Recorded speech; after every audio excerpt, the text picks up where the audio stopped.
जय हिंद साथियों, आप सभी को गुड इवनिंग, जय श्री राम। आज हम P Y Q NEET set और वर्ग 1 का देखेंगे, केमिस्ट्री सब्जेक्ट का। ये सभी क्वेश्चन नीट में, सेट में या वर्ग 1 में एक से ज़्यादा बार पूछे जा चुके हैं और ये पुनः चांस है, ज़्यादा से ज़्यादा चांस है यही प्रश्न या इसी तरह के प्रश्न पूछे जाते हैं। तो हम इसको देख रहे हैं किस तरह से अटेम्प्ट किया जाता है। तो फर्स्ट क्वेश्चन है, the correct bond order serial is. पहला ये पूछ रहा है कि जो बंद क्रम होता है, तो बंद क्रम का सही ऑर्डर क्या है, मतलब सही क्रम पूछ रहा है कि बंद क्रम का सही क्रम क्या है। तो अगर ये पूछ देता है तो स्टूडेंट क्या होते हैं कि इसमें बहुत ज़्यादा टाइम लगा देते हैं कि हम इसको कैलकुलेट किस तरह से करें। तो आज हम ऐसा शॉर्टकट बताएंगे कि आज के बाद आप लोगों को जो है तो बंद क्रम केवल मिनटों में निकाल सकते हैं। तो आप जान लीजिए, नाइट्रोजन का जो आउटर क्लास में होता है 14 इलेक्ट्रॉन, ये इधर 13, फिर 12, 11, 10, 9, 8, इधर नीचे आएंगे तो क्या होगा 15, 16, 17, 18, 19 और 20। अब हम यहाँ पर लिख रहे हैं बॉन्ड ऑर्डर। ये हमारा जो 8, 9, 10 या 8, 9, 10, 11 लिखा है, ये हमारा इलेक्ट्रॉन को प्रदर्शित करता है। अगर किसी के आउटर क्लास में टोटल नंबर ऑफ इलेक्ट्रॉन 14 यानी 14 होते हैं, तो उसका बंध क्रम का मान कितना होगा, 3 होगा। कितना होगा, 3 होगा। अगर 13 13 आता है 2.5, अगर 15 आता है तो 2.5, 16 आता है 2.0, इसी तरह से अगर 12 जाएगा तो 2.0। कहने का मतलब ये है कि अगर हम जितना एक एक नंबर नीचे आते जाएंगे वो 0.5 क्या होता है, डिक्रीज होता चला जाएगा। अब आप लोग तो जान गए होंगे कितना आसान है। अब यहां से हम देख लेते हैं, अगर ऑक्सीजन के आटम कोष में इलेक्ट्रॉन की हम बात करें तो क्या लिखा हुआ है, O2 प्लस। एक ऑक्सीजन के आटम कोष में कितने इलेक्ट्रॉन होते हैं, कितने होते हैं आपको पता है। टोटल नंबर ऑफ इलेक्ट्रॉन की भी अगर बात करेंगे तो एक ऑक्सीजन के पास 8 इलेक्ट्रॉन होते हैं, तो दो ऑक्सीजन के पास कितने हो जाएंगे, 8 8 16। लेकिन यहाँ पर प्लस चार्ज लगा हुआ है तो एक माइनस कर देंगे तो मतलब इसके पास 15 इलेक्ट्रॉन आ गए। मतलब इस वाले के पास कितने हैं वैलेंस इलेक्ट्रॉन, टोटल 15 है। अब अगर इसी तरह हम किसकी बात करेंगे, O2 निगेटिव। अगर O2 निगेटिव की बात करेंगे तो अगर यहाँ पर 2 O2 है तो 16, एक आ गया तो इसके पास कितना हो गया, 17 इलेक्ट्रॉन हो गया।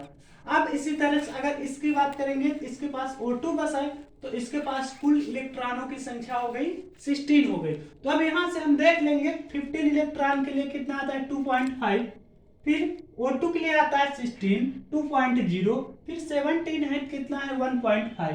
कहने का मतलब ये है सबसे पहले हमारा क्या आएगा, O2 पॉजिटिव आएगा। देखते हैं किसमें O2 पॉजिटिव है। फिर क्या आएगा, O2 आएगा, O2 आएगा, फिर O2 निगेटिव आएगा। तो यह बंध क्रम हम बहुत आसानी से इस ट्रिक के माध्यम से देख लिए। अब दूसरा दिया हुआ है F4 है शेप ऑफ, मतलब F4 का हमें आकृति बताना है कि इसकी आकृति किस तरह से होती है। तो F4 की अगर हम आकृति की बात करें तो इसकी आकृति इस तरह से हम बना सकते हैं, इस तरह से इसको मिला देंगे। अब पता है आपको कि जेनान के आटम कोष में या जेनान में कुल टोटल नंबर ऑफ 8 इलेक्ट्रॉन होते हैं। 4 इलेक्ट्रॉन तो इनके साथ बंध बनाने में भाग लेते हैं। अब इसके पास 4 इलेक्ट्रॉन बचते हैं, तो इस तरह से दो लोन पेयर ऑफ इलेक्ट्रॉन या अयुग्मित इलेक्ट्रॉन जोड़े यहाँ पर उपस्थित रहते हैं। तो अब अगर हम इसका क्या निकालेंगे, सबसे पहले इसका हम हाइब्रिडाइजेशन की बात करेंगे तो 1 2 3 4 5 6, मतलब इसमें क्या होगा sp3d2। sp3d2 हम इसको कैसे पता किए कि टोटल बॉन्डिंग इलेक्ट्रॉन जितने बंध बने होते हैं, सिग्मा इलेक्ट्रॉन जितने होते हैं और जितने भी लोन पेयर इलेक्ट्रॉन होते हैं उन दोनों को ऐड कर देते हैं तो हमें हाइब्रिडाइजेशन मिल जाता है। तो यहाँ 4 और 2 6 हो गया। अब इसमें कितना है 4 और 2 6 सॉरी। अब यहां से हमें पता चल गया इसका क्या हो गया sp3d2। अब अगर XCF4 में हम बात करें sp3d2 जब होगा, जब 4 बॉन्ड प्लस 2 Lp होगा, तो उसकी जो शेप होगी कैसी होगी, उसकी शेप स्क्वायर प्लेनर होगी। देखिए स्क्वायर है, प्लेनर है, मतलब उसकी शेप क्या हो जाएगी, स्क्वायर प्लेनर हो जाएगी। नेक्स्ट है आइडेंटिफाई करेक्ट स्टेटमेंट।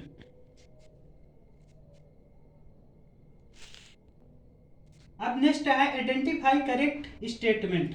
अब हमें करेक्ट स्टेटमेंट किसका बताना है, आइसोलोबल का। तो हमें सबसे पहले आइसोलोबल का मतलब पता होना चाहिए, आइसोलोबल का मतलब क्या होता है। तो जैसे यहाँ पर हम बात कर लेते हैं इनकी मैग्नीशियम और CO मतलब कार्बोनिल ग्रुप की। तो मैग्नीशियम की अगर हम बात करते हैं तो मैग्नीशियम के आउटर क्लास में कितने इलेक्ट्रॉन प्रेजेंट होते हैं, मैग्नीशियम के आउटर क्लास में 7 इलेक्ट्रॉन प्रेजेंट होते हैं, और यहाँ पर 4 CO का है नंबर ऑफ, तो एक CO में 2 इलेक्ट्रॉन होते हैं, तो 4 इंटू 2 तो कितने हो गए, 8 हो गए। अब टोटल अगर नंबर ऑफ इलेक्ट्रॉन की बात करेंगे तो 8 और 7 कितने हो गए, ये 15 इलेक्ट्रॉन हो गए। अब यहाँ से देखेंगे कार्बन के पास कितने होते हैं, कार्बन के पास की अगर बात करें तो यहाँ पर हाइड्रोजन कितने हैं, 2 है। कार्बन के कितने दिए हुए हैं, कार्बन के पास 6 है, तो 6 और 2 8 हो गया ना। अब इसी तरह से हम यहाँ बात कर रहे हैं CH की। CH एक कार्बन के पास कितने इलेक्ट्रॉन, 6, एक हाइड्रोजन है तो 1, 6 1 कितने हो गए, 7। अब यहाँ पर जो दिया है CO मतलब C कोबाल्ट दिया है, कोबाल्ट के आउटर क्लास में कितने इलेक्ट्रॉन होते हैं, 9 होते हैं। CO कितने CO लगे हुए हैं, 3 CO है, तो 3 इंटू 2 3 2 जा 6 हो गए। अब यहाँ पर कितने हो गए, 9 और 6 कितने हो गए, टोटल 15 हो गए। ये अब या तो हम यहाँ से एक और कर सकते हैं, अगर ऐसे हमें कैलकुलेट नहीं करना है तो 4 आउटर क्लास में कार्बन के होते हैं और एक हाइड्रोजन के, तो 4 1 कितना हो जाएगा, 5 हो जाएगा, और इसमें कितने टोटल नंबर ऑफ इलेक्ट्रॉन आ गए, 15 आ गए। तो इसका जो एक इकाई अंक यूनिट डिजिट होता है, जो यूनिट डिजिट होता है वही सेम यहाँ से भी इसका वैलेंस इलेक्ट्रॉन आना चाहिए, उसी को आइसोलोबल कहते हैं। क्योंकि यहाँ 5 आ गया, यहाँ भी 5 है, मतलब करेक्ट ऑप्शन इसके लिए ये हो जाएगा कि isolobal CH is isolobal to CO CO3, इसके लिए आइसोलोबल ये होगा। फिर अगला क्या है, which of the following can है p पाई d पाई बॉन्डिंग। ये बहुत इंपॉर्टेंट इनऑर्गेनिक केमिस्ट्री का चैप्टर है। ये पूछ रहा है कि p पाई और d पाई बॉन्ड किसमें पॉसिबल होगा। आप लोग बता सकते हैं क्या किसमें होगा, अगर बता सकते हैं बताने का कोशिश करिए। अब अगर हम देख रहे हैं, ठीक है हम अब बता रहे हैं, नाइट्रोजन के पास देखते हैं तो नाइट्रोजन के पास d ऑर्बिटल क्या एब्सेंट रहता है। अब अगर हम सल्फर की बात करें, सल्फर के पास d ऑर्बिटल प्रेजेंट रहता है। बोरान की बात करें, बोरान के पास d ऑर्बिटल एब्सेंट रहता है। इसी प्रकार कार्बन के पास भी d ऑर्बिटल एब्सेंट रहता है। तो अब ये बोल रहा है कि p पाई d पाई, अब nitrogen, sulphur, boron and carbon ये सभी जो एलिमेंट है ये p ब्लॉक के हैं, यानी p पाई तो सभी में प्रेजेंट है, लेकिन d पाई की बात कर रहा है तो d पाई केवल और केवल किसमें होगा, d जो ऑर्बिटल ये सल्फर में प्रेजेंट होता है, इसलिए SO3 2 negative is correct option for this question. अगर आपको वीडियो अच्छा लगा है तो आप वीडियो को लाइक करिए, सब्सक्राइब करिए और अपने दोस्तों के साथ शेयर करिए। ऐसे ही इंफॉर्मेटिव जानकारी पाने के लिए रावेंद्र केमिस्ट्री क्लासेस को आप लोग सब्सक्राइब करिए।